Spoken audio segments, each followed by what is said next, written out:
ఇంక్లాబ్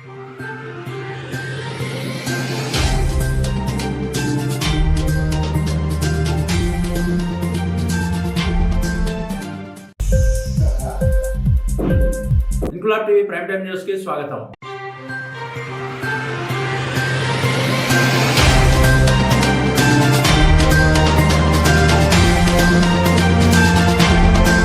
గడిచిన 2 రోజులుగా ఉత్తరాంధ్రను కుదిపేసిన మోఘా తుఫాన్ ప్రభావంతో విజయనగరంలో దెబ్బతిన్న ప్రాంతాలను కూటమి నేతలు పరిశీలించారు. విజయనగరం కూటమి ఎమ్మెల్యే అదితి గజపతిరాజు, జనసేన నేత యశస్వి, టీడీపీ రాష్ట్ర కార్యదర్శి ఐవీపీ రాజులతో కలిసి సాయంత్రం కార్పొరేషన్ పరిధిలో పెద్ద చెరువు ప్రాంతాన్ని పరిశీలించారు. ఆర్టీసీ కాంప్లెక్స్ వద్ద ఉన్న శ్రీనివాస నర్సరీ గార్డెన్ వద్ద పెద్ద చెరువు నీటి ప్రవాహం వెళ్తున్న దృశ్యాన్ని ఎమ్మెల్యే అదితి పరిశీలించారు. అనంతరం ఆమె మాట్లాడుతూ 74 ఏళ్ల వయసులో ముఖ్యమంత్రి చంద్రబాబు నాయుడు వరదల కారణంగా దెబ్బతిన్న ప్రాంతాలను పరిశీలించడం నిజంగా మాకందరికీ స్ఫూర్తి, ప్రేరణ అని అన్నారు. ఆ స్ఫూర్తితోనే తాను నగరంలో, నియోజకవర్గంలో దెబ్బతిన్న ప్రాంతాలను పరిశీలించారని, మున్సిపల్ R&B అధికారులు క్షణం తీరిక లేకుండా పనిచేస్తున్నారని, పెద్ద చెరువు నీటి ప్రవాహం వల్ల ఎలాంటి ఇబ్బంది లేదని అధికారులు చెప్పారని ఎమ్మెల్యే ఆదితి స్పష్టం చేశారు. మేడం గారిని ఇలా తీసుకొచ్చేసి ఇదంతా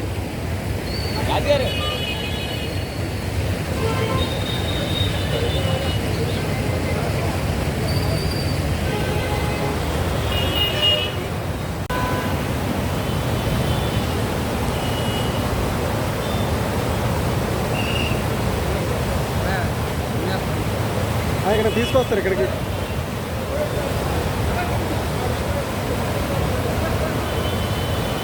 అయితే నిన్న రాత్రి విజయనగరంలో కూడా చాలా ఎక్కువ వర్షం కురిచింది. అరౌండ్ 11 సెంటీమీటర్స్ వర్షం వచ్చింది.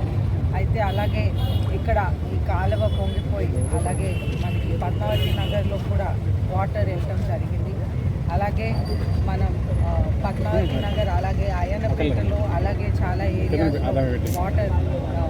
వాటర్ నిలిచి మున్సిపాలిటీ వాళ్ళు, అలాగే రెవెన్యూ వాళ్ళు, పోలీస్ వాళ్ళు అందరు కూడా సహకరించి ఈ వాటర్ని క్లియర్ చేయటం జరిగింది.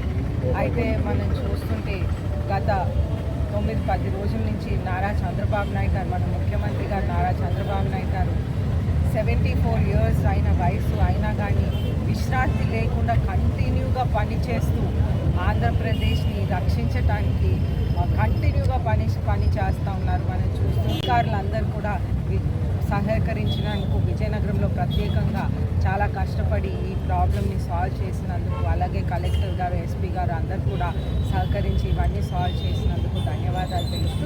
ఇంక్లాబ్ టీవీ వీడియోలు మీకు నచ్చినట్లయితే లైక్ చేయండి, షేర్ చేయండి, కమెంట్ చేయడం మర్చిపోకండి. సబ్స్క్రైబ్ చేయని వాళ్ళు వెంటనే సబ్స్క్రైబ్ చేసుకోండి. మా వీడియోలు మీరు వెంటనే చూడాలనుకుంటే కింద ఉన్న గంట సింబల్ని గట్టిగా కొట్టండి.